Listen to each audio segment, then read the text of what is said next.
Bueno, ¿me escuchan bien aquí? Bueno, muy buenos días, gracias por venir, por participar en esta primera charla, porque es temprano, es la primera. Agradecerle a Preci la invitación, ya es la segunda vez, y estoy muy agradecido por participar y trabajar sobre un tema que en realidad todavía tenemos que trabajarlo bastante más para insertarlo en la sociedad. El lema de APRESID fue sustentología. La sustentología se entiende como el conocimiento de la sustentabilidad. Y yo quería hacer un paralelismo entre eso y lo que es ordenamiento territorial. Y para eso explicarles vamos a trabajar un poco en geometría, entendiendo que en un triángulo equilátero las mediatrices se juntan en el que se llama el incentro. Si yo en cada vértice tengo competitividad, salud ambiental y equidad social, las negociaciones y los acuerdos hacen que en algún momento, a través del equilibrio y el tiempo, lleguemos a este punto central, al incentro. De alguna manera, el ordenamiento del territorio tiene que ver con la sustentología, casi diría en paralelismo con la sustentología. El triángulo equilátero en realidad es una utopía, porque siempre las negociaciones van hacia adelante, pero la idea es que la tendencia sea a buscar este equilibrio entre los tres vértices del triángulo equilátero y nos juntemos en el incentro. Bueno, acá me preguntaron el por qué y para qué, y yo creo que es interesante tratar de escribirlo en pocas palabras. ¿Por qué es necesario el ordenamiento del territorio? Básicamente porque es ineludible en un proceso de desarrollo integrar a las variables de la realidad. ¿Y las variables de la realidad cuáles son? La socioeconómica, la político-administrativa y la cultural. ¿Y con qué driver yo trato de integrarlos? Con la ciencia y la tecnología, con la capacitación y formando espacios colaborativos. O sea, la verdad de una persona no existe, ¿no? Es la del espacio en conjunto que negocia y llega a una verdad. Y por otro lado, ¿para qué se utiliza? Y básicamente para determinar el mejor uso del suelo, ya sea desde el punto de vista productivo, de localización, de servicios, para orientar la intervención básicamente pública, atenuar conflictos y para trabajar sobre proyectos que integren el ambiente con el patrimonio cultural. Eso generaría básicamente el fortalecimiento de políticas públicas, trabajándolas desde corto plazo a largo plazo. O sea que es un proceso. Básicamente lo que yo quiero explicar con esto, que el ordenamiento territorial es un proceso de mejora continua. Y es político, técnico y administrativo, o sea, no podemos dejar de integrarlos en un concepto de planificación. Y hay tres premisas centrales que me gustaría verlas con ustedes. Los objetivos no son individuales, son colectivos. El análisis no es sectorial, es holístico. Y la representatividad es central. No debe ser, de alguna manera, negociada con los amigos, sino representativa en el contexto donde me estoy moviendo. Me parece interesante trabajar estos if, porque son la base de la planificación, en realidad no solo territorial, de lo que tiene que ver con la planificación estratégica. Entonces, yo puedo entender al sistema territorial como complejo, lo que no quiere decir que sea difícil, sino que es complejo. Y al ser complejo, ¿cómo lo ataco? Lo ataco con dos sistemas, el biofísico y el sistema antrópico. En el antrópico tengo dos subsistemas, el sociocultural y el económico-institucional. ¿Qué pasa con el primero, con el biofísico? Donde tengo el suelo, el agua, la vegetación, fauna, cuencas, agroecosistemas y clima. Yo que defino las influencias naturales, ¿qué me definen? La calidad del sitio. La calidad del sitio. Y por otro lado, tengo el económico-institucional, donde amarro los sistemas productivos con la regulación política institucional y lo que impacta en el subsistema antrópico, o sea, la característica de la población, acceso a servicios, educación, empleo, trabajo, infraestructura, créditos. ¿Eso qué me define? Las influencias antrópicas. La vinculación entre sitio y uso lo que me permite es definir la línea de base territorial, dónde están los actores claves para entender la planificación, cómo llego a acuerdos de problemas y oportunidades, cómo los transformo en proyectos y planes y cómo determino la gobernanza del ordenamiento territorial. Este es un tema muy importante, cómo trabajo la gobernanza, porque esto es de mejora continua. No es una foto, es algo que tiene que ir mejorando a través del tiempo. Básicamente este esquemita parece simple acá, en realidad es muy complejo, porque todo proceso en este tipo de análisis, uno genera algún avance hacia adelante, después vuelve para atrás y vuelve. O sea, yo creo que una de las claves de la planificación territorial es la persistencia, ¿no? Hay que ser persistente y darle continuidad. Y básicamente hay principios y modos, creo que puse 3, que para mí son los más importantes cuando en un territorio dado quiero armar un plan de ordenamiento territorial. Por un lado, buscar una política de cohesión económica y social. Eso es casi como central. Recuerden que dijimos que uno de los objetivos era que fuera holístico. Por lo tanto, esta política de cohesión económica y social tiene que estar presente en el análisis territorial. ¿A partir de qué? De un enfoque multisectorial. Esto lo puedo hacer con distintos métodos, con expert choice, con evaluación multicriterio, pero trabajar siempre sobre este principio. El otro principio es el conocimiento profundo de la problemática urbana-rural. Este es muy importante y a veces no solo hacia afuera, sino entre los actores. Muchas veces cuando uno trabaja en planificación en talleres, los actores tratan de ver los problemas afuera y no los problemas que pueden tener entre ellos, que a veces son más importantes los que están afuera. Eso es muy importante tratar de identificarlos. Y por otro lado, el enfoque de la intervención pública presente en esto, ¿para qué? Para que haya una legislación más flexible, se pueda invertir en capital territorial de la mejor manera y que haya un foco en la innovación, en las estrategias de innovación. Estos principios yo creo que son el centro inicial de un proyecto, de un programa de ordenamiento territorial. Entonces, ¿qué es lo que tenemos? Y a veces hay muchos ejemplos de esto, podría darles varios, pero empecemos con un modelo impuesto de toma de decisiones, que es lo que generalmente nos lleva a principios precautorios, a conflictos, a que finalmente la cosa no avance. Y es cuando el decisor público consulta una decisión que de antemano él ya tiene clara y quiere que se genere dentro de la decisión. Entonces el decisor público toma la decisión, ya la tiene, y ahí va a tener grupos a favor, grupos en contra, otros que van a ser indiferentes. Hay un método que se llama red de contrapartes de Horling, en donde uno puede identificar dentro de los actores claves los que son activos, los que son indiferentes y los que tiran piedra, digamos, para ser concreto en ese sentido, ¿no? Entonces, bueno, él insiste con esa decisión porque no hay cruces y el decisor público defiende la decisión de manera casi autoritaria, va a tener grupos en contra, algunos grupitos a favor, el gobierno en el medio que puede estar a favor o no, otras organizaciones, y se frena el proceso. Eso es bastante común y en realidad es porque, ¿qué nos falló acá? La representatividad. Y de alguna manera, si yo quiero imponerlo, es complicado. El otro método que es el interesante, que es el modelo colaborativo, donde el decisor público toma un problema, una oportunidad que ya viene de la comunidad. Es un problema sentido de la comunidad, que es una manera inteligente de empezar a abordar un plan de ordenamiento. Ese decisor público convoca actores territoriales y genera entre ellos una discusión sobre ese problema o esa oportunidad, hasta tanto esto cierre en una solución o un acuerdo. Esto es bastante común cuando habla de dos cuestiones. Por ejemplo, el tema de los caminos es un tema en donde hay siempre negociaciones y acuerdos entre las partes. Entonces, bueno, buscar... Lo interesante siempre en proceso de ordenamiento es empezar por temas unificadores y no por temas controvertidos, porque si no de movida empiezo a ponerle un freno al trabajo. Entonces, ¿cómo debería ser el enfoque en un proyecto de ordenamiento?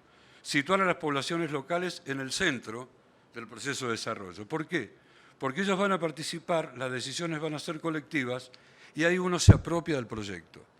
Si la comunidad se apropia del proyecto, la situación ya es mucho más fácil, está más encaminada. Si se apropia del proyecto, llego de proyectos a planes.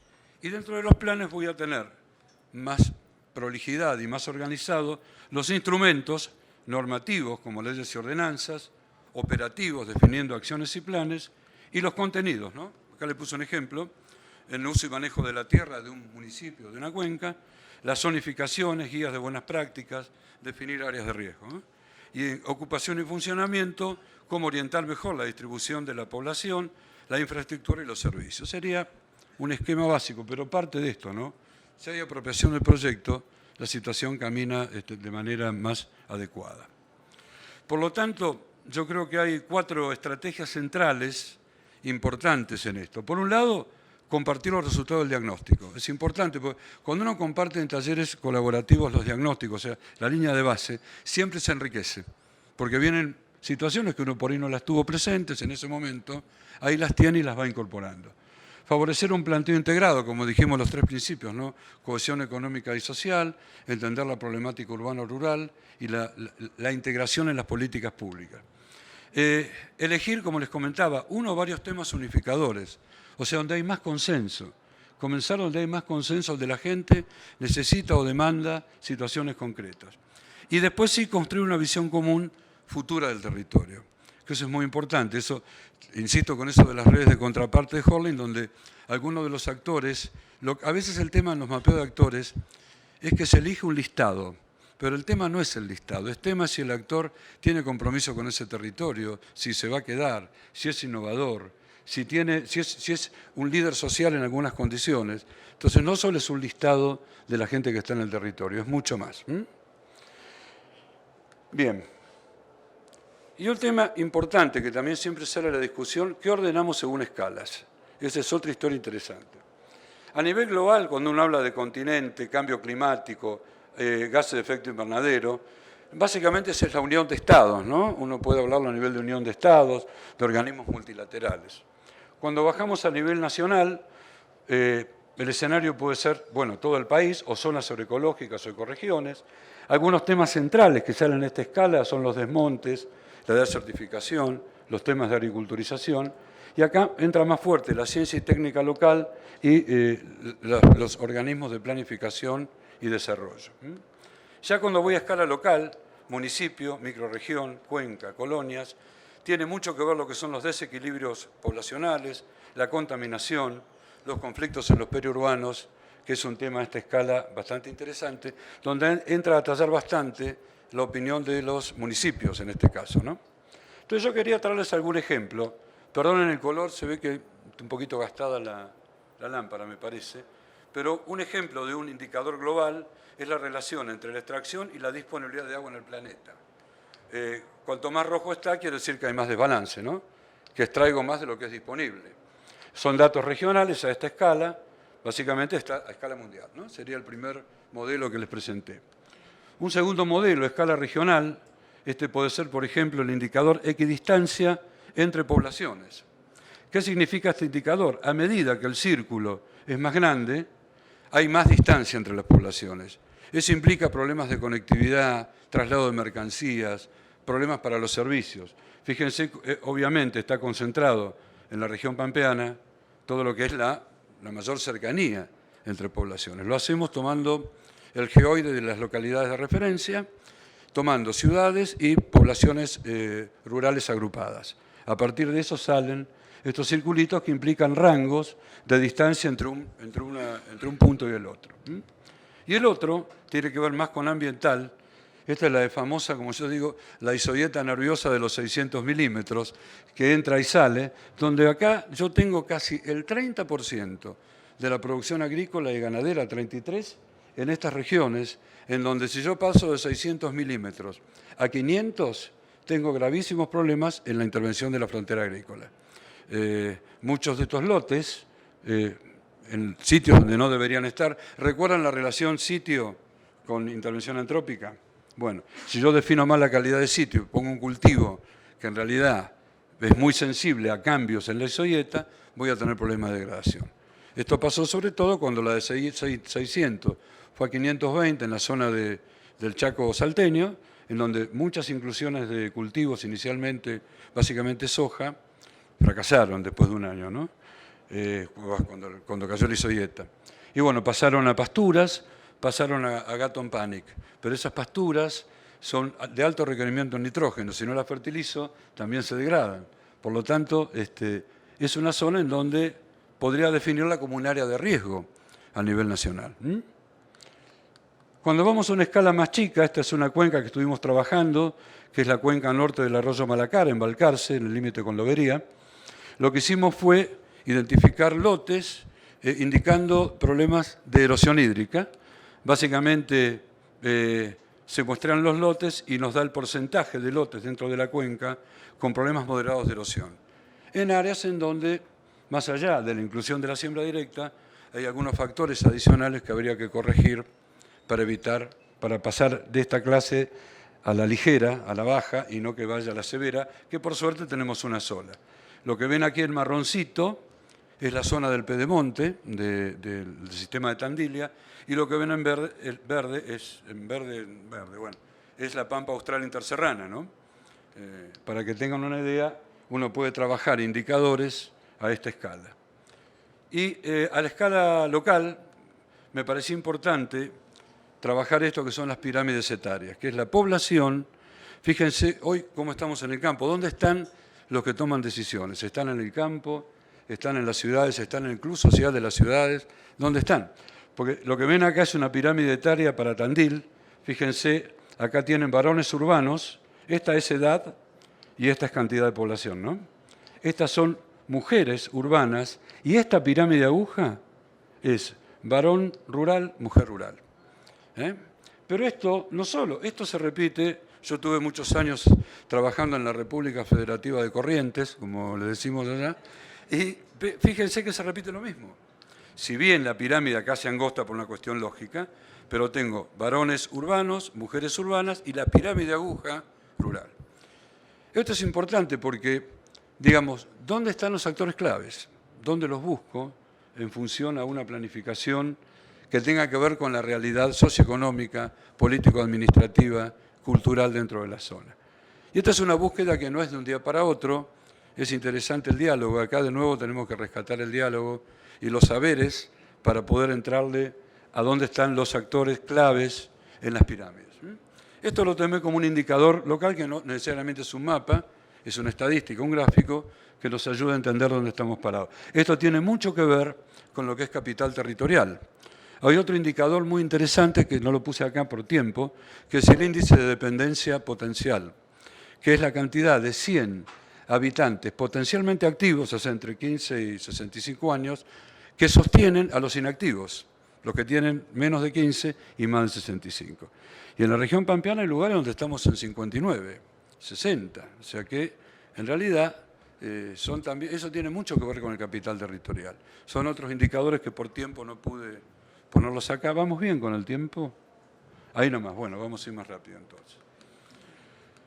Bueno, entonces, las unidades de análisis a escala local, me interesa apuntar esto porque creo que tenemos que reflotarlo. La cuenca.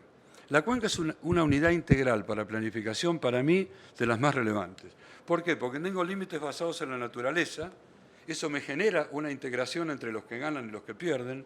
Permite una mejor visión de esos problemas, causas y efectos. El interés común, una vez que la gente de la cuenca está convencida, priva sobre el interés individual, porque están viendo la cuenca como unidad de análisis, y permite adaptar y adoptar guías de buenas prácticas en donde todos son corresponsables. Tiene una falla, las estadísticas. Obviamente en una cuenca tengo datos parciales recortados y no lo tengo en una unidad político-administrativa. ¿Qué es lo que sí ocurre en un municipio? Donde hay autoridades legalmente constituidas, permite integrar bien lo urbano y lo rural, distribuir la inversión pública del Estado nacional y provincial, porque vienen fondos de todos lados, y estadísticas dentro de los límites político-administrativos. Y hay una unidad interesante, que yo la puse en un signo de interrogación, porque no cumple todos los requisitos del ordenamiento territorial, que son las microrregiones, pero que son catalizadoras del ordenamiento territorial. Recuerden que las microrregiones trabajan sobre un sistema productivo, económico específico. La ruta del olivo, la ruta del vino, la ruta de la yerba, la ruta religiosa, como hay en Corrientes, de Itatí hacia arriba, son rutas que tienen que ver con emprendimientos público-privados que quieren fortalecerse a través de una oportunidad económica o social dentro de un ámbito determinado. Así que las microrregiones son también un buen catalizador. Entonces, esto les pongo un ejemplo muy rápido, una organización de un programa municipal, ¿de dónde parto? De una línea de base, a partir de mapas, estadísticas, una zonificación ambiental, productiva, socioeconómica y cultural. Busco en los talleres consensos para problemas y oportunidades con el enfoque ascendente y trato de definir planes y acuerdos.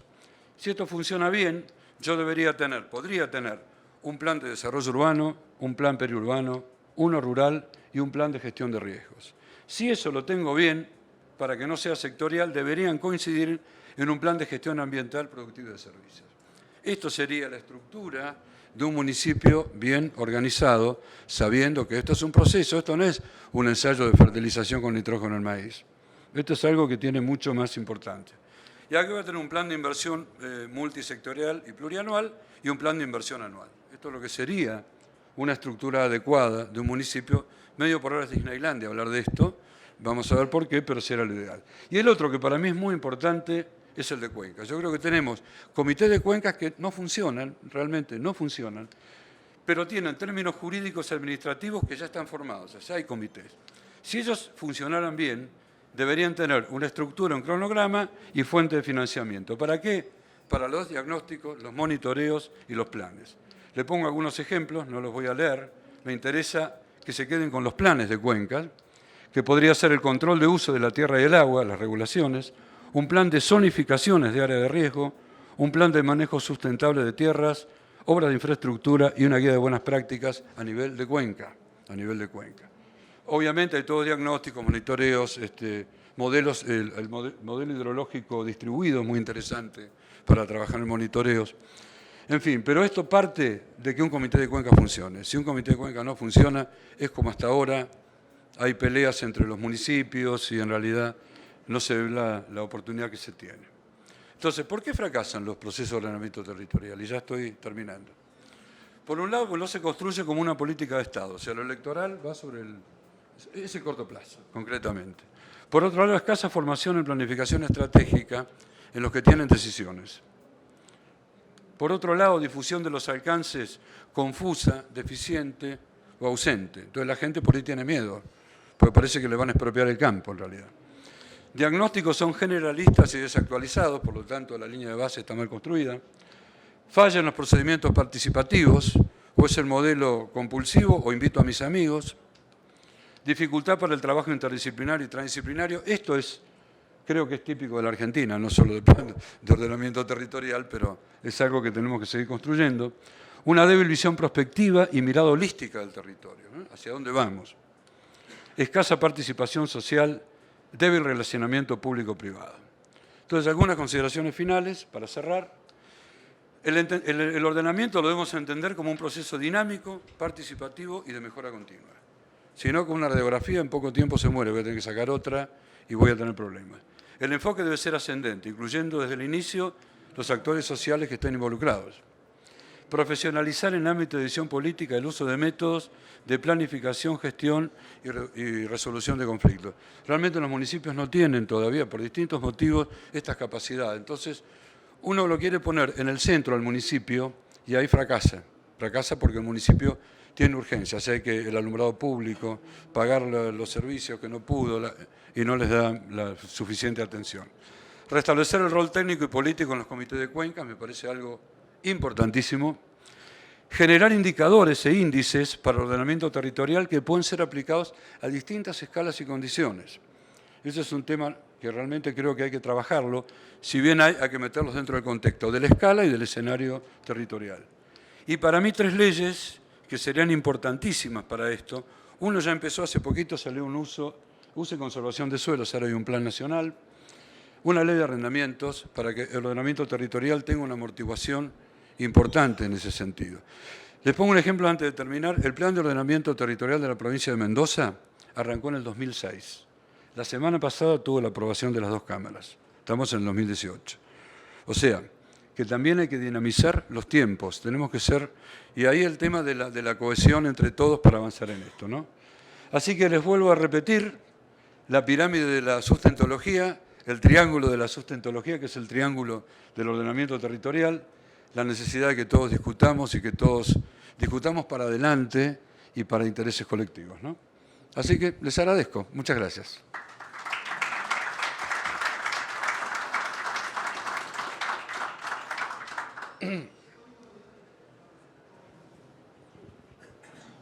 Bueno, muchas gracias.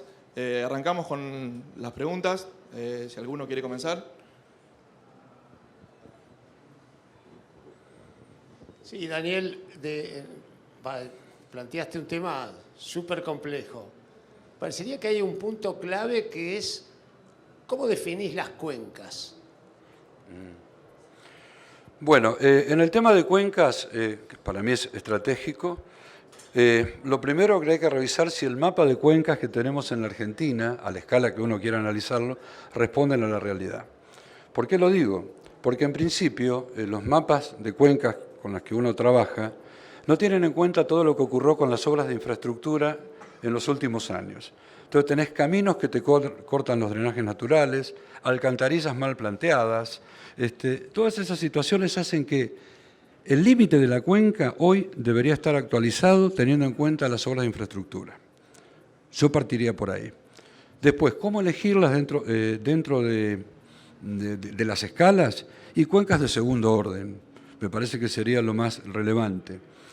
E insistir a través de los organismos pertinentes para fortalecer el rol técnico, político del Comité de Cuenca. Ese es un tema, me parece que hay que trabajarlo desde arriba, ¿no? O sea, ¿cómo y quién? Bueno, y bueno, digamos, si uno define el escenario de la cuenca, hay intereses propios de la cuenca y otros intereses que están muy por encima, ¿no? O sea, pero si yo tengo definido un comité de cuencas que quiere trabajar en lo técnico-político, ¿con quiénes son con los actores de la cuenca? Y ahí está el proceso de ordenamiento de cuencas que uno tiene que generar, ¿no? Pero es complejo, todo es complejo. Sí, ¿algún ejemplo en el país de ordenamiento territorial exitoso, digamos? Sí, mira, los ordenamientos que hemos visto como más exitosos son los urbanos, los que han comparado, digamos, el ordenamiento urbano y ni siquiera el área complementaria, sino el urbano. Los arquitectos han hecho algunos trabajos en ese sentido. El de Mendoza es interesante, en Tupungato hay un ordenamiento interesante, conjuga varios de estos factores. Fíjense que ustedes van a ver en Mendoza que tienen la ruta del vino, que tienen por otro lado la regulación hídrica de la cuenca, digamos, distintos elementos centrales que pusimos como factores unificadores, que ellos los tienen y empezaron a trabajar. Creo que Mendoza es el ejemplo más adecuado hoy de uno más integrado, ¿no?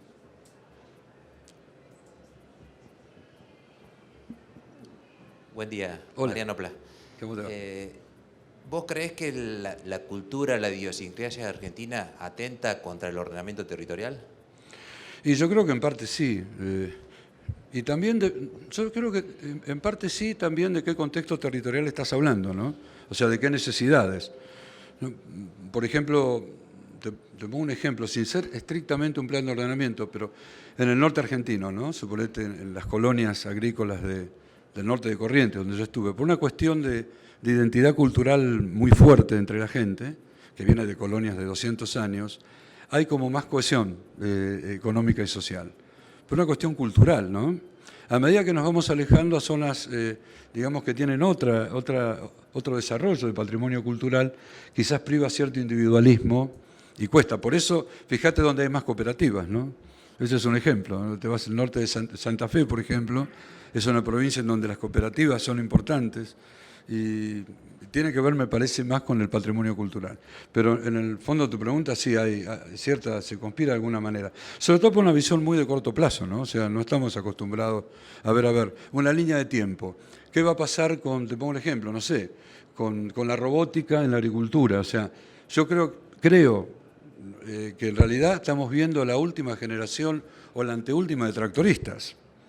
Por ejemplo, hoy si yo manejo con un joystick un tractor, en breve a lo mejor no voy a tener más tractoristas.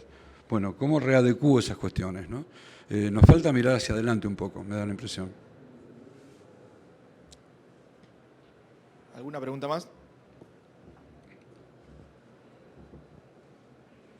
Bueno, entonces damos por terminado el taller. Bueno, muchas gracias, muy amables.